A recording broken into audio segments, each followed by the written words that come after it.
Hello traders, if you like quick takes on innovative and uncovered stocks, like and subscribe to help my small channel grow. Out of Germany, Jumia operates an e-commerce platform in Africa. The platform consists of a marketplace, so connecting sellers and buyers, logistics, so shipments and packages, and payments.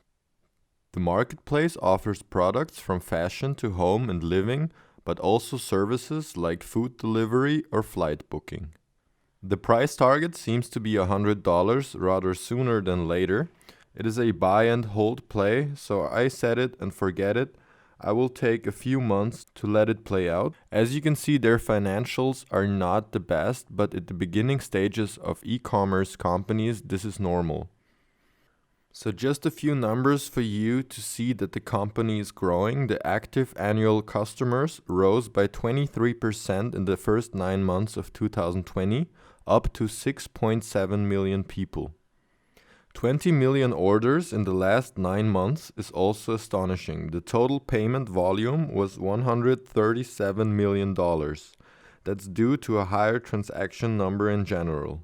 That being said, the countries where Jumia operates are not ideal for e-commerce, to say the least. So what do I mean by that? For example, in some African countries, the internet penetration rate is just 3%, so not a lot of people have internet access. So this either could throw you off, or you like it, that the fact there is so much potential for future growth.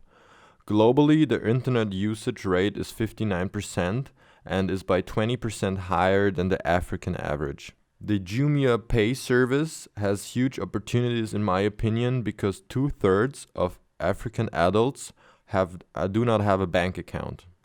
Their 800% yearly stock performance really killed the 21% short float that exists, so I'm eager to find out when and if these will start covering. Jumia is the first African tech startup company to go public on the New York Stock Exchange back in 2019. The leadership and shareholders of the company are mostly Europeans, selling that the idea this truly is an African company would be a lie at the moment. But in the future, the co-CEO claims that the goal of the company is to become more and more African with their headquarters and so on and so forth. Jumia connects African services like customers and sellers, so they do business more fluently and organize through the internet. Jumia kind of won the race against Alibaba, but I don't think the rivals just will give up on Africa like that. So Jumia already had a hype back in 2019 when they first went public, but Citron Research and other short sellers quickly beat the stock down, and it since recovered. Like a few months ago, we were on a back uptrend again. Jumia doesn't seem to have credibility issues these days, but just remember their numbers could still be tainted somehow. Jumia is based in Germany, and they also pay their taxes there. Their headquarters is in Dubai. So as I said, I wish all of this would be in Africa, but this co-CEO here said the reality is that the infrastructure and a lot of problems as far as addresses go in Africa are still existing, and the more time goes on, the more it will show how much Jumia will move into Africa more and more.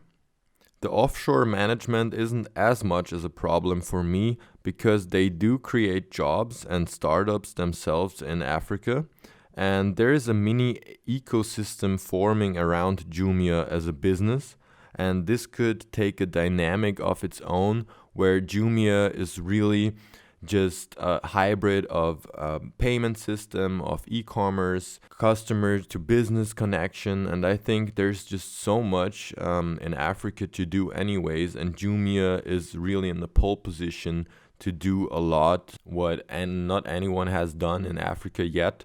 So I think this is a very interesting long-term investment. I often talk about trade ideas on this channel, but I feel like Jumia just has a potential 5 to 10 year run that is unmatched in the sector. And yeah, It is, of course, a little bit of telling the future here, because there's nothing more unpredictable than the African continent as far as politics goes and everything. But it is really one of the only solid investments into the continent. And I'm really a bull on this stock, and I really like it. So let's look at the technical analysis a little bit. So what is a good entry price? I think everything around $50 is a good entry price. We will see $50 maybe once again without bearish news coming out. But if we once hit like $80, I think we will never return to the 50s again. That's just my take on it. But let's see when we stabilize where the support really is. I think it will be around $50. And that's where I will buy more shares, because I first bought around $19, just a small amount, so I don't want to destroy my price average. But anyways, that's it for the video. I hope you liked it. Give me a like and subscribe, because for small channels like me, every like is really powerful and gets my videos out there. Thank you so much for paying attention. I hope to see you soon, and watch out for my new quick take videos soon. Have a good trade, have a good one, yeah?